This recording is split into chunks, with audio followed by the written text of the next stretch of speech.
Hi, welcome to Higher Learning. I am Oz Rashid, founder and CEO of MSH Talent and Technology Solutions. Today with me, I have Sam Jaddi. He is the Chief Information Officer at ADT Security. How you doing today, Sam? I'm doing great, Oz. Thanks for the invite. Of course. I got to tell you, this is our inaugural podcast. So one day in the near future, when this is one of the most downloaded podcasts on Spotify and Apple, we'll be able to say that you were our first. So I'm very, very grateful for that. I'm humbled to be the first guest here, and I look forward to the podcast exploding. Sure. So, what we do here on this podcast, we want to demystify some things from a corporate sense, right? I think there's a lot of people that are listening that don't know what every company does or how they make money or what a typical CIO might do. So I want to start there. I want to ask you a little bit about traditionally, what does a CIO do? And then maybe how does that differ in terms of your role with ADT? Yeah, so typically a CIO stands for Chief Information Officer. Ultimately, they're responsible typically for all the technology within the four walls, if you want to call that, of their business. So whether that's networks, data centers, PCs, but it could also be obviously all of their applications and their data warehouse, their SOX compliance, their project management, all of those things are what a CIO is typically responsible for. In my case, I'm actually also additionally responsible really for the transformation of ADT from being what I would call a brick and mortar 147-year-old business into a digitally customer frictionless experience. And so how do we become a digitally based company versus a brick and mortar based company? Instead of calling us and rolling out a truck, how do you, grab your phone, click a few buttons and get the service that you need and the kind of the safety and protection that you're looking for? Yeah, I love that. Real quickly, some people have heard the term CIO, they've heard the term CTO. In your mind, how do those two positions typically differentiate? Yeah, it depends on the industry in many instances of what that looks like. If you're in the tech industry, the CTO is typically kind of your chief architect.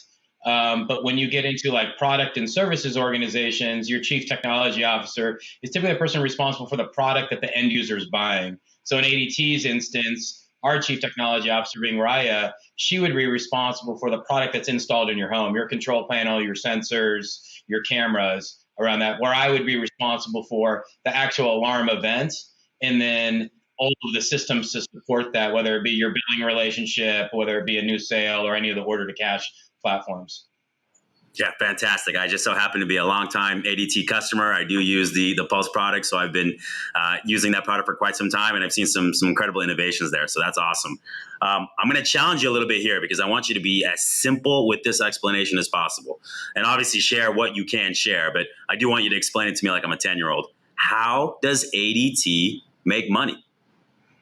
Yeah, pretty simply, actually, how ADT makes money is it makes money off the recurring revenue and the monthly charge that a customer pays. So the monthly bill that the customer pays, that's where we make our money. We actually lose money on the installation. So when you initially get your alarm system, it cost us more money for labor and part to implement and install that system. And so we recuperate our money through that monthly recurring revenue. So that's how we basically make money is on our recurring revenue. Now we have other sides of our business. We've bought in solar, we have commercial. So there's some other nuances that go into this, but for the most part, the majority of our customers are residential customers, and therefore it's that monthly recurring revenue that ultimately is the reason we become profitable. So when I pay my monthly bill to ADT, that's typically kind of the main kind of center of revenue that comes in for the company, correct? Yeah, exactly. Awesome.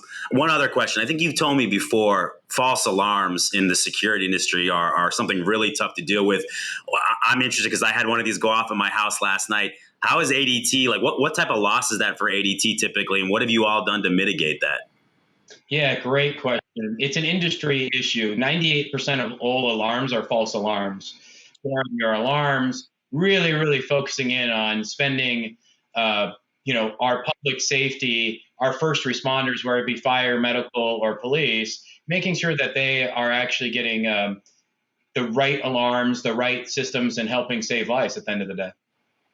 That's fantastic. That is incredible insight into an industry that I don't know a lot of people have thought a lot about. And I personally, you're absolutely right. I had a false alarm last night. One of my children set it off, and I got a text, and they're saying, "Hey, you turned this off so quickly that if this was a real issue, we would be, calling or sending the police, but we're sending an automated response because you turned it off so quickly." So I think that's really smart. That's one of the ways technology disrupts every industry and really improves the experience for customers. So I appreciate that explanation. That's some good stuff right there. Now, listen, one of the main reasons that people listen to this show, and one of my main passions, is around hiring. That's something I've talked with you about in the past. So one of the things that we're trying to do on this podcast is learn, what are kind of the best practices? What are the key through lines for people who've done hundreds, if not thousands of hires throughout their career, right? As somebody that's at the CIO level, I'm sure you've hired, if not hundreds, thousands of people. And I want to get into a little bit of some of those best practices. So the first question I got for you is, maybe in a few sentences, tell me what your overall hiring philosophy is, no matter what position you're hiring for. Yeah, this is an easy one for me because it's character and aptitude over aptitude. So yes, you got to have an aptitude, you got to have some experience, some competence, depending on what the role is. But I want to hire people with the right character and the right attitude. So with that, I'm looking for people that have learning agility, learning curiosity, ability to execute and deliver. What are their characters? What are the things in their personal life that actually will equate to what they do on their day-to-day work life? Because they're blended together, especially in today's world where we've gone to a work from home. You got your personal life and your work life blended together, so your character matters. And so to me, character and attitude, I'll hire over that than I will the genius. Yeah, I love that. My question for you would be, sometimes you have 30 minutes to an hour, right? And I'm guessing you're not asking me, do you have good character in terms of people you're interviewing? What are some of the ways that you're identifying what somebody's character is without maybe directly asking them in an interview? Yeah, it is tough and it's challenging, and you're trying to understand a human being within 30 minutes to an hour, whether or not they're a good fit for your organization and whether or not they have the kind of the chops, so to speak, to do the job that you're hiring for. So it's really, really a challenging piece. There's more to it than just the interview, but the interview in itself. So then I start to ask questions such as, what is a personal challenge? They interact with other people. And so then based on that answer, I can follow up and ask further questions that gets me into the root of their character a little bit.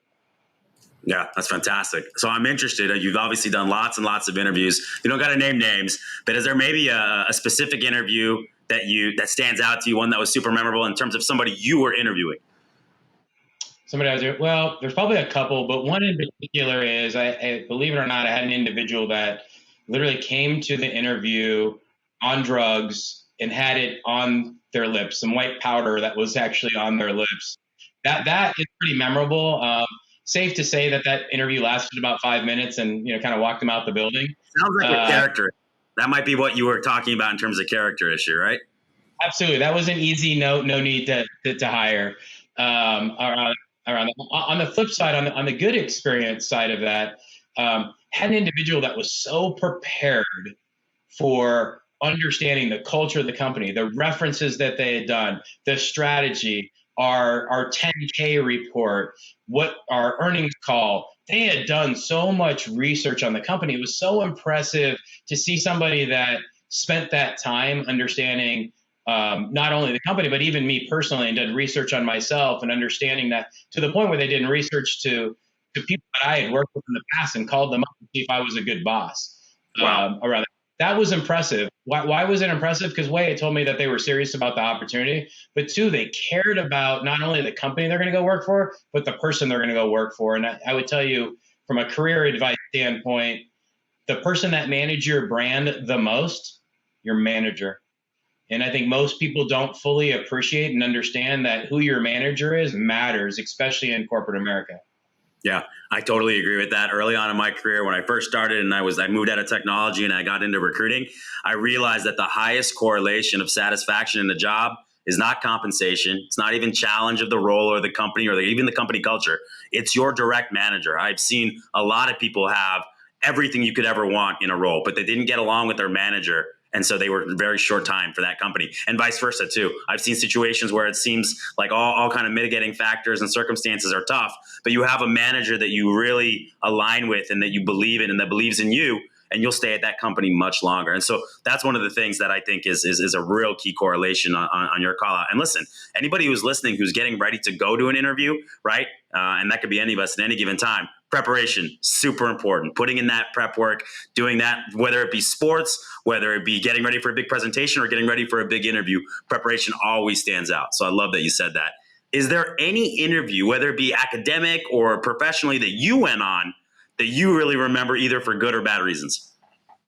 Sometimes you just click with people, same similar thoughts. Maybe it could be diverse background, but it's you have the same similar thoughts in terms of where you want to either take a company, take a role, take an opportunity. And so I had a really great experience that it didn't feel like an interview. It felt like two people in a coffee shop talking about what it is that could be done and what was the art of the possible around this, but then going down to specifics around how you would achieve that and how maybe my background fit that opportunity really well. And so I think from a positive standpoint, it's really building that rapport. And when the candidate, in this instance, me feeling that, it opened me up to very transparent conversations, good and bad, allowed me to be more freely open with the concerns that I might have had with the company. Because you have this natural rapport, and I didn't feel like I was trying to answer a test. I felt like I was evaluating the opportunity while they were evaluating me for the opportunity. And so it felt like a mutual interview versus a one-way interview. And so that went really, really well. They probably got the best of me and probably got to understand the best of my character to help in that decision. On the flip side, the worst interview I've actually been a part of and had to deal with was I literally did not say a single word in the interview. I took a test. I took a written test, which is fine. That can be okay. I turned the piece of paper in, and the person told me about themselves for about 25 minutes. I shook their hands and left. Ironically, I actually got the job offer, but there was zero chance I was accepting that job because they knew nothing about me other than some written test that I took. Didn't ask a single question. And that was the hiring manager. And I'm like, okay. Yeah, I mean, I think one of the things that is ideal is you walk into an interview already being pre-qualified for the work. You've already satisfied what the objectives of this job would be. And now you're getting the opportunity to build a rapport, to build a relationship. And hopefully that's a two-way conversation. I've also heard, and I'd like to get your opinion on this, people suggest, I love doing interviews over lunch or over dinner because you create that more casual environment. Is that something you've seen and done in your career? And how do you feel about that in particular? I like to. I usually like to do that as depending on the role, the level of the role. I like to do it as a second interview if possible. Its own kind of feelings that you get, that camaraderie around that. You also get to see what people order, how they handle themselves in a restaurant, how do they handle themselves with other guests, maybe with the waitress. So you get a different perspective, again, of that person's character in that kind of setting. So yeah, I mean, I would say if time permits, in today's world with it being so remote, it's a little bit tougher. But as time permits, yeah, I mean, it doesn't even have to be. It could be a coffee shop. Heck, it could be a bowling alley. It could be anywhere. But getting somebody out of their natural state and making it feel like it's an interview and more like it's two people getting together to discuss really opens up the conversation and the flow. That allows you to kind of get under the hood, so to speak, of the individual and understand what is it in that engine that makes them tick. Yeah. I mean, you got me thinking. It's been a while since I went on an interview, but I'm such a fast eater. I probably got to measure my eating when I go out, or maybe just get like a quesadilla or something not too sloppy because I'd be worried how I'd come across. But I hear you loud and clear. I think there's a lot of cues that you can pick up on outside of an office environment that can really help you make a determination if somebody's a good fit. I don't want to give away all your secrets, but you know what? You did say that the best interviews are the ones that come prepared. So if they listen to this podcast and get some good intel, kudos to them, right? So I want to ask you, do you have any favorite questions that you may be asked that, every interview you are kind of your go-tos? Yeah, I have a couple. One go-to is because I want to understand how somebody analytically thinks. And I know you're familiar with this question.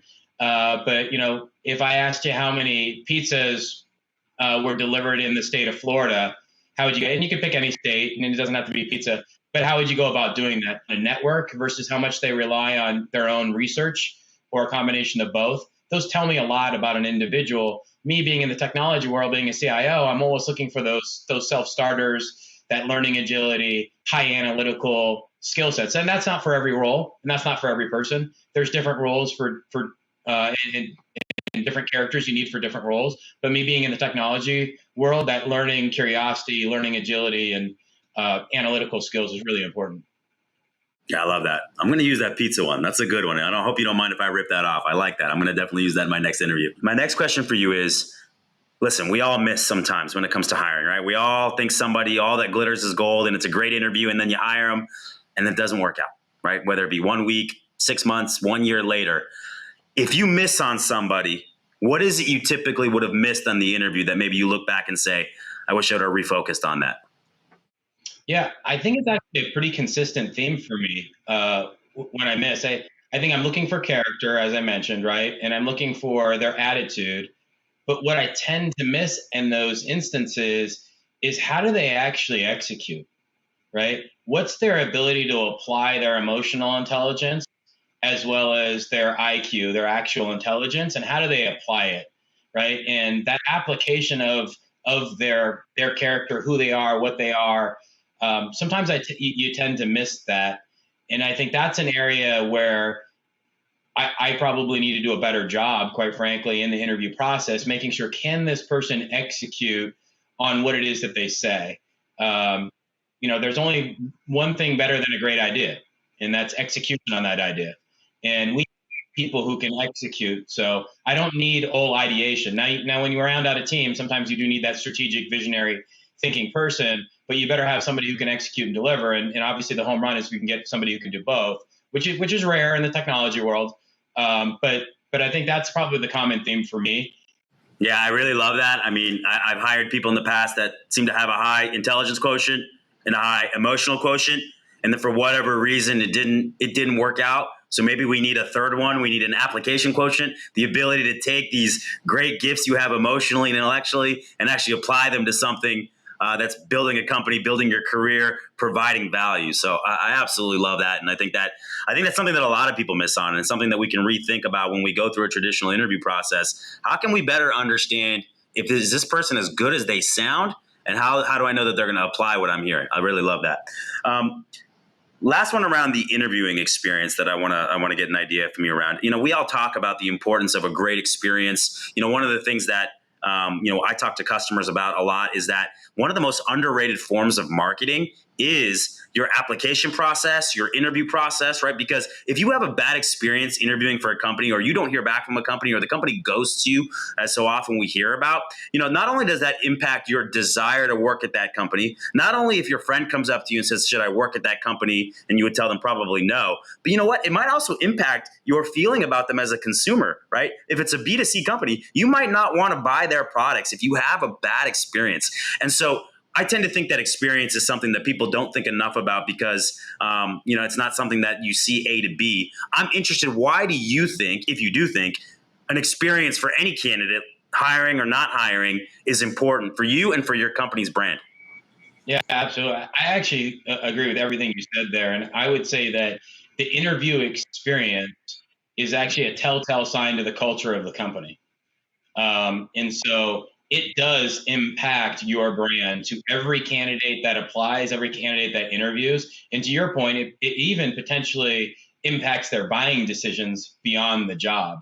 And so I think it is critically important today. And I think most companies get it wrong, quite frankly. They don't put the priority on it. The most important situation you have is hiring of talent. It is the most important. It's the reason, quite frankly, I'm sitting in the CIO seat today of ADT, because I understand the importance of talent and putting the right talent around you. No one individual makes a company successful. It takes all of the individuals to make that successful. And so hiring is such an important thing. So then it comes down to, how do you make that individual candidate feel like they're the most important person at that moment? No distractions on the interview, timely feedback, good or bad, simplifying and making the experience more frictionless from application all the way through interview and offer presentation. Many deals are lost, even though there's a happy marriage between candidate and company that wants to happen, because of time. Time kills these deals. Companies don't respond fast enough to the offer, right? Or they try to lowball the offer, even though they know they're going to do better on it. You also kind of tainted their experience. Everything is a negotiation, is how they feel at that moment in time. When the reality is, you were actually really, really willing to go to 105. So why don't you just off the 100 right off the bat? Say we're really looking forward to having you on board. Bringing person takes a phone call, answers an email. You just don't feel that important. You don't feel the role's that important around that. So I think as a hiring manager, it's really important to say, is this important? If you're going to take time out of your day to interview somebody for that job, then it better be the most important hour that you have, because that 1 hour with that one individual could end up being the difference between being successful in your role and not being successful in your role, or success of a project or success of your department. One individual is like, throwing a pebble into the ocean and having it turn into a tidal wave. So while one individual doesn't make the entire team, it can make the difference for your entire team. So you should treat it that way. I would tell you one of my biggest pet peeves is when a role is open for 90 days and it doesn't get closed. Huge pet peeve of mine. First thing I do to my staff is I tell them, you clearly don't need this. And I go, oh, no, I do. I'm like, well, you've lived 90 days without it. So what do you need the role for? You're still managing without this. So I would say another thing is being timely with everything that you do. I think recruitment companies as well as candidates don't get the necessary respect that they need in terms of scheduling. They get bumped the most often for other things when the reality of the situation is it's probably the most important decision you're going to make. Mm-hmm. Yeah. You're absolutely preaching to the choir. I love what you said about the experience and the individual experience. And listen, I know this firsthand. When I would work for you as a client about 10 years ago, I remember we would send in candidates to talk to you, and they would come back calling afterwards. Oh, it was such a great interview. Sam was so happy and so friendly. And I knew in my head, I'm not sure. Sam gives that feeling to almost everybody he interviews, whether he loves them or he doesn't. So that really stands out because every one of those people left floating, even if they got the role or not. And I think that is super important. And you got a great poker face, which we'll come back to in a little bit. But I think that's a big credit to you. And your thoughts on being a people leader and how important that is to your success is one of the reasons that I've always really looked up to you as somebody that really knows what you're doing in the people space, because that's obviously a big passion of mine. And I think whether you're a CFO or a CIO or a CMO or a CEO, that understanding of the importance of hiring, that experience is super, super important. So I love to hear that. All right. So I want to hear a little bit now about you and give our listeners a little insight into you. So I'm interested to know, you gave us a little bit about what a CIO does and what you do in your CIO role at ADT. Tell me a little bit about what a day in the life in your job is like. What takes up your day? What are you doing? Is it brand new every day or is it kind of monotonous? Give me an idea of what your typical day would entail. Yeah, so I think like a lot of C-level executives, my typical day is filled with emails and meetings. I mean, and then the IMs that come in, the instant messages that come in as well, and sometimes the text messages and phone calls. I think that's pretty typical, probably for most people. For executives, it's even more so because everybody's fighting for your time. And so everybody wants a piece of your time, whether it's direction setting, whether it's a decision that needs to be made to go through that. So I think that's pretty typical. Now, what the day consists of actually is different every day. And it just depends on the situation that's going on. Being in charge of the technology inside the four walls, it also means that when problems happen, I need to be available to make decisions or to coordinate that effort or to express upon the team members the importance of this issue because they might not have the business context of why this application being slow, how it's impacting 3,000 of our technicians. Right? They don't fully understand the context of that. So sometimes it's providing that context. I think the toughest part is the balancing between production support, project-based work, strategy and alignment with the business, vendor and technology, and staying on the leading edge and bleeding edge of what technology can do. Your time with your vendors, time with your employees, time to interview, all of those different things. That can be really tough on a day-to-day basis. And so for me, I would say that the thing that happens every morning is rebalancing of my schedule. I would love to get more consistent. It's probably on me to become more consistent as a leader and make sure my weeks are a little bit more consistent, but they really haven't been.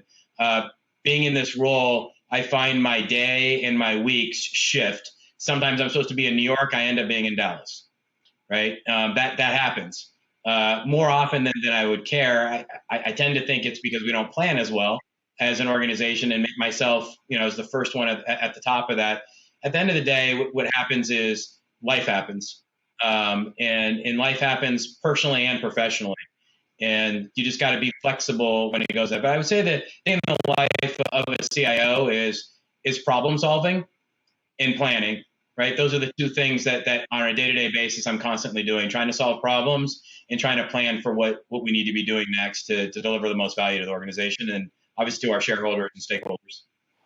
Yeah, I think we're all creatures of habit to some degree, but also variety is the spice of life. So the ability to not know what's coming in a given day, I think, can be exciting. And I know that sometimes some roles that are really monotonous and day in and day out don't really look that different, and they all kind of blend together, can lead to job dissatisfaction. So as much as you'd like there to be more structure, I'm sure there's a little bit of excitement that comes with the not knowing what every day is going to entail. And you have so much on your plate that I imagine that sometimes it's big things, sometimes it's little things, but you're probably getting a lot of different cannonballs shot at you in any given day. And so I can definitely empathize with the fact that maybe a little more structure would make that a little bit easier to digest.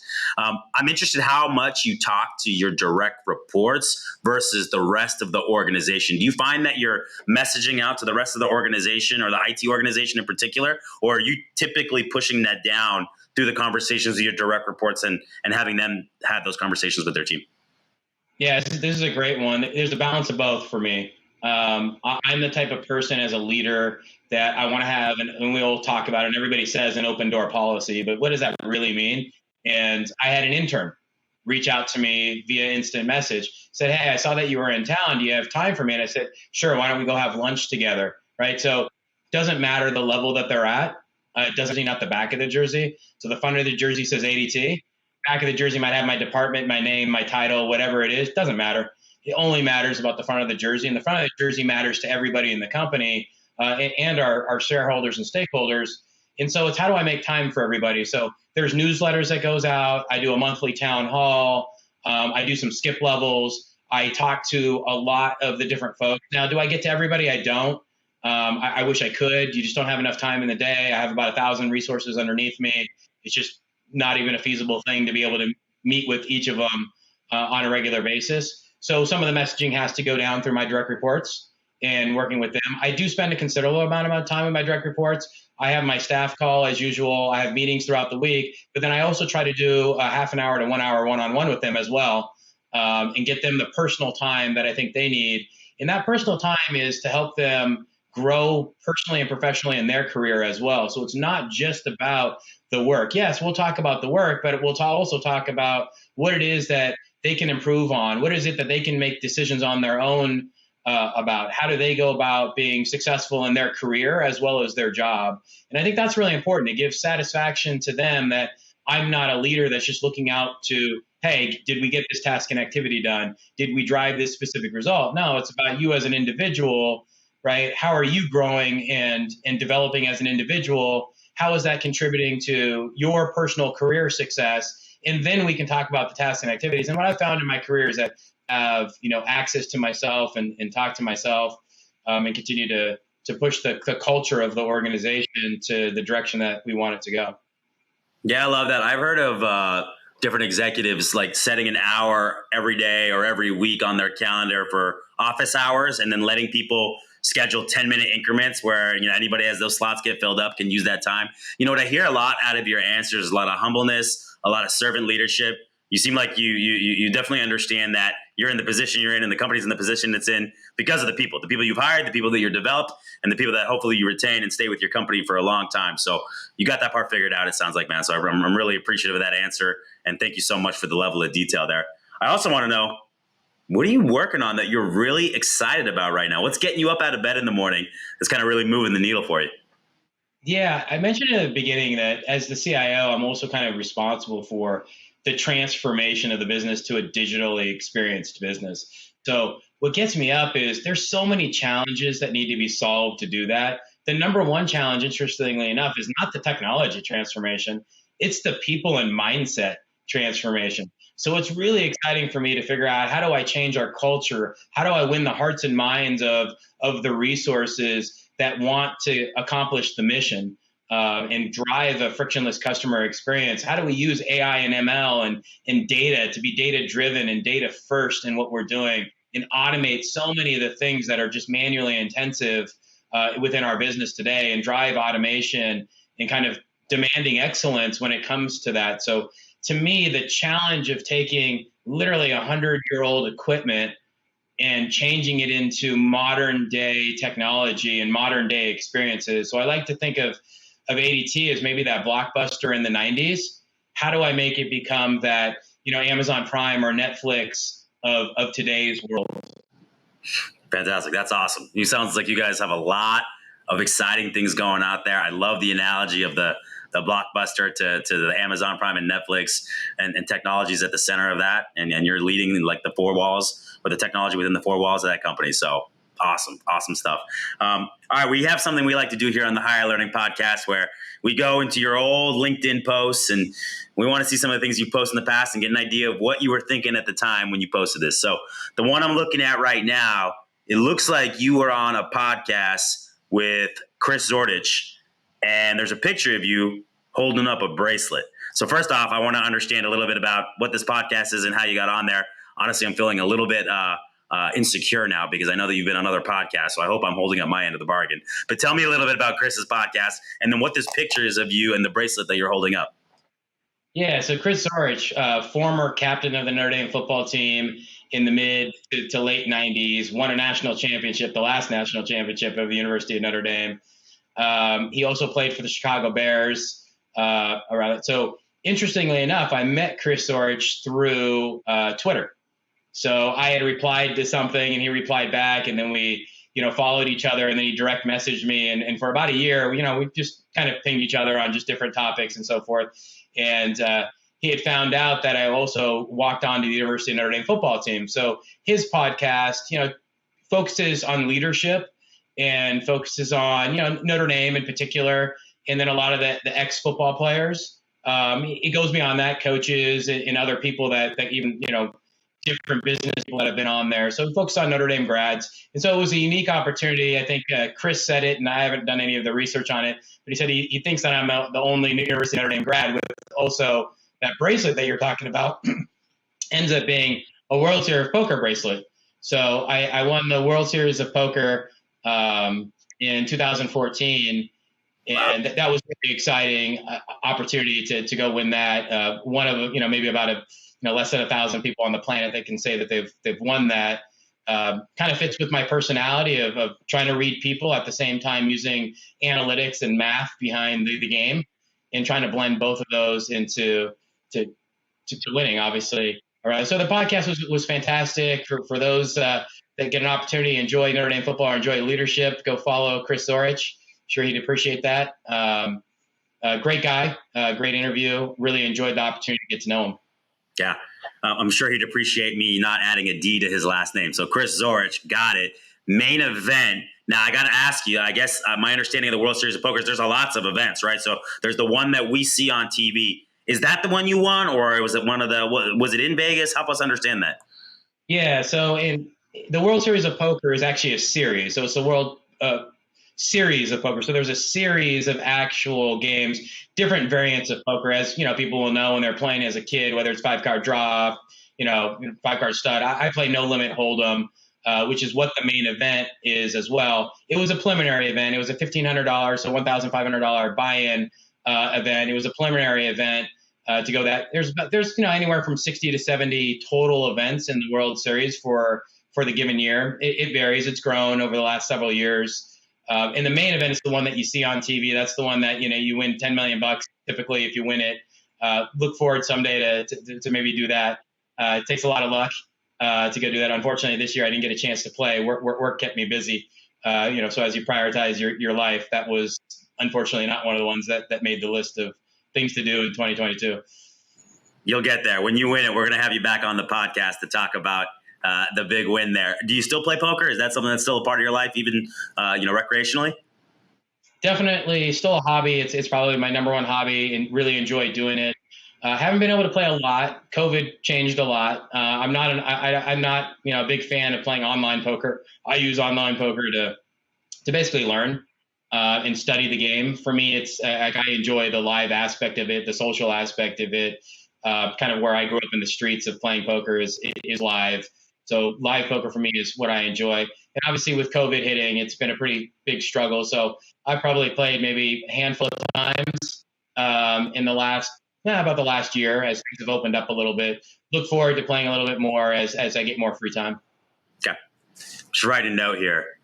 Do not accept poker night invite from Sam because he'll take all your money. So I got that written down here. I know that now. I don't want to mess with a bracelet winner. So really, that's awesome to hear, man. That is such a cool part of your story. Congrats on that. And I'll definitely be following to see if you win any more bracelets. That's awesome. All right, last question. This is an important one. If you could amplify one bit of career advice, just a little nugget for our listeners that you didn't know when you started your career, but that you know now, what would that be? Really good question. I would say play to your strengths instead of always trying to close the gap on your weaknesses. And so I would say look at who you are as a person, look at what it is that you do well, and play to those strengths, especially early in your career. It'll allow you the opportunities to differentiate yourself from your peers because you're playing to your strengths. And as time goes on, you'll figure out what gaps you need to close that are required. But I think many times people look at what it is they do well, what it is that they don't do well, and everybody gives them the training development on what they don't do well. And I would tell you, amplify your strengths. Look at it, what it is that you do well, and play to that. And I think you'll find yourself grow faster in your career and be more satisfied, quite frankly. That's fantastic. Sam, earlier on in your career, were you trying to fix maybe kind of some of the down areas or the areas that you wanted to work on, or did you amplify your strengths? I naturally a type of person that amplifies my strengths. I just kind of play towards that. But honestly, all of my training and development had to do with my weaknesses. And that's what my managers were telling me. That's what my peers would tell me. Hey, you need to learn this. You need to, have more depth there. You need to pick these things up. These are the areas of your weaknesses. But as I realized my success in my career, it ended up being everything that I played to my strengths. I mean, I think as we talked here, a lot of what I consider to be some of my strengths always have opportunity to improve that strength. But it's about, motivating people, leading people, finding the right people. And to me, doing something together is more fun than doing something on my own. So we accomplish more than just I. So if you want to go fast, do it yourself. If you want to go far, do it with others. And so for me, I want to go far. So let's do it with others. No, absolutely love that. Couldn't have said it better myself. If I'm getting a t-shirt made, maybe it says, do more of what makes you special. Amplify those strengths, amplify what makes you special, lean into that big time. I love that. I think that is awesome advice. And hopefully that's going to really help somebody early on in their career take it to the next level. Maybe one day they'll win a bracelet and become CIO of a big Fortune 500 company. I really appreciate the time, Sam. Thanks a lot.